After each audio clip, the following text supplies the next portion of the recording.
We kill them and then worship them. This also has to be understood. Why all the people that we have killed, for example, Jesus, Socrates, Al-Hillaj Mansour, Samad, are immensely respectable after they have been killed. When they were alive, they were condemned by everybody, not only by those who were in power, but even by those who were not in power. Those who were not in power condemned them to show to the powerful, "We are with you." And the powerful condemned them because these people were bringing a vision. If it succeeds, then there will be no domination in the world. Then there will be human beings, everybody unique, flowering in his own way. But all these people are worshipped when they are dead. That comes out of guilt. First people kill them. It is the powerful who kill them, and it is the powerless, the dominated, who support them, unwillingly, but very fanatically, because they want to show to everybody, we are more against them than you are, and we are more in favor of the powerful than you are. But once the man is killed, crucified, poisoned, these are the people who start feeling guilty, because from the very beginning they were not ready to kill the man. They had no problem with the man. He was not destroying any of their vested interests. They simply supported the powerful because they were afraid that if they didn't support, if they remained silent, they would be suspected of supporting the person who has been killed. A disciple of Jesus was in the crowd when Jesus was crucified, and he was asked, because he looked different from others, was not from the same place, was a foreigner, and nobody recognized him. He was being asked again and again, "Who are you? Do you know this man who is being crucified?"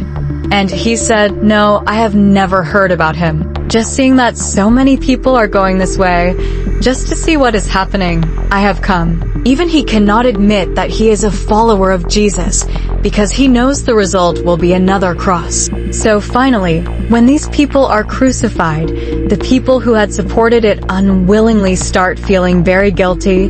What have we done against an innocent man who has done no harm to anybody? And whatever he was saying, he was right. They can understand that these people in power are exploiting everybody. It is a strange world. So when they support these people, it is unwillingly.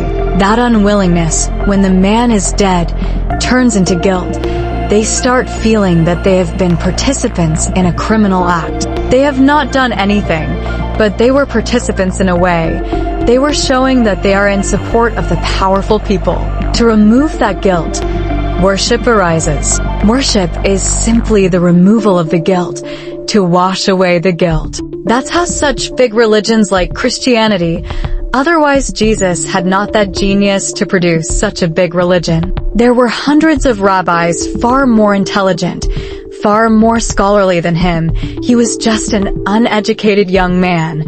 But the crucifixion changed the whole situation. Once they crucified him, they made him a god to all those people, who are millions, who had supported the crucifixion. They started feeling guilty. And you can see it if you look deeply. Jesus was killed by the order of the Roman emperor, by his viceroy, Pontius Pilate in Judea, with the agreement of the high priest of the Temple of the Jews. Today Rome has been the citadel of Christianity for 20 centuries, but the order to kill that man had come from Rome. There was a day when the whole Roman civilization turned into a Christian civilization. Today the Pope has only a small piece of land, 8 square miles, but it is an independent country. It has been shrinking slowly.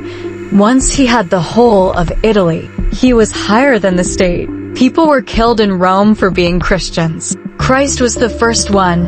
Then whosoever turned Christian was killed in the same way. Hundreds of people were crucified. And this whole crucifixion created so much guilt in people that a great religion came out of it. But such a religion can only be a psychological cover-up. It cannot be a true religion. It is simply covering up your guilt. The more fanatic a religious person is, you can measure by his fanaticism how guilty he is feeling, what he is hiding behind it. But Christianity became the world's biggest religion for the simple reason that not only Christ, but many other people who had turned Christian were crucified without any trial. and the masses were supporting the powerful people but deep down feeling hurt. What is happening is simply inhuman. Should not happen. But they are poor. They have no power. They cannot do anything except worship. A real religion is always of meditation. A false religion is always of worship. Worship is a psychological method of washing from your hands the blood that you can see on your hands. A guilt feeling is very basic for being a Christian, for being a false religious person. Real religiousness arises not out of guilt, but out of silence, out of love, out of meditativeness.